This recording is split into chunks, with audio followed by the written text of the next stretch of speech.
Hey boys, hey YouTube, it's February 5th, 2024, and I'm happy to report that Santa Clara County District Attorney and California scumbag Jeff Rosen has been ordered by a federal magistrate judge to pay me $92.16. Why does he have to pay, you might ask? Well, because I sued him in federal court for civil rights violations along with a lot of other lawyer dirtbags. The Federal Rules of Civil Procedure, specifically Rule 4, tells you how you're supposed to serve defendants. One way you can do it is to request waiver of service. I used that rule. The purpose of the rule is to make sure that litigants are not wasting unnecessarily resources and dollars. Tonight I'm going to show you how I did it, but first, a brief mention of where we're at in the case. I filed my lawsuit back in September of 2023. There have been a few delays along the way, nothing big, but some issues with the clerk's office and some other things that needed to get hammered out. Anyway, I made numerous attempts to ask Jeff Rosen to waive service, both by email and by mail, and I got no response. So then I filed a motion with the court, and I asked for reimbursement of my service costs pursuant to Rule 4 of Federal Rules of Civil Procedure. In the meantime, the other responses from the other defendants have been slowly trickling in. I actually filed 2 cases, and there has since been an order to consolidate the cases. So right now I'm in the process of amending my complaint. You get one free amendment as a matter of course pursuant to the Federal Rules of Civil Procedure. So I'm going to show you that quickly now, and then I'm going to show you Rule 4, and I will link in the description my motion and the order from the judge so that hopefully you can take something away from it and learn from it. As we go through this case, I'm going to be posting my wins and my losses so that hopefully you all can learn. Okay, first up is to Google FRCP, that stands for Federal Rules of Civil Procedure. I always use Cornell University. Rule 4 is where you learn about serving. And 4D talks about waiving service. And that they have a duty to avoid the unnecessary expenses of serving the summons.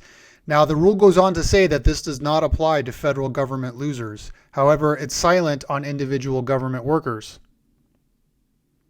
I will refer you to my motion where you can see the case law arguments that I made on that subject. Here are the consequences for failure to waive. And there's a template for doing this. The template is located at the bottom of the rule.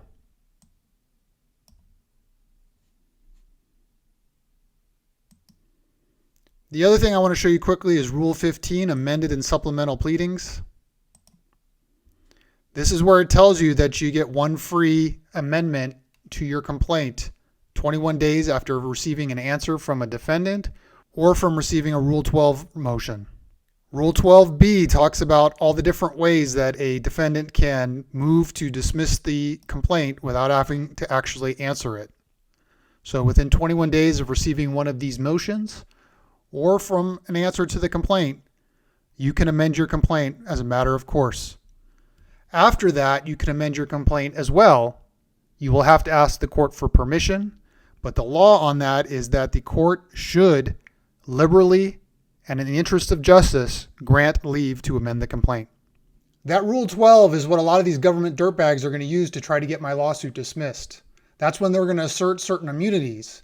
There are many immunities. A lot of you know about qualified immunity.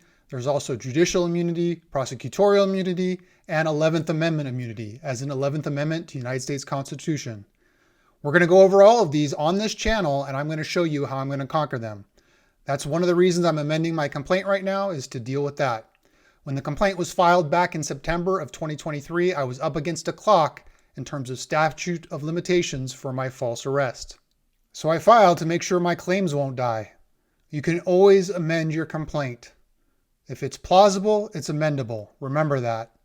This process can seem overwhelming, but the trick is to take it in bite-sized chunks and to keep making little bits of progress every single day, just like everything else in life.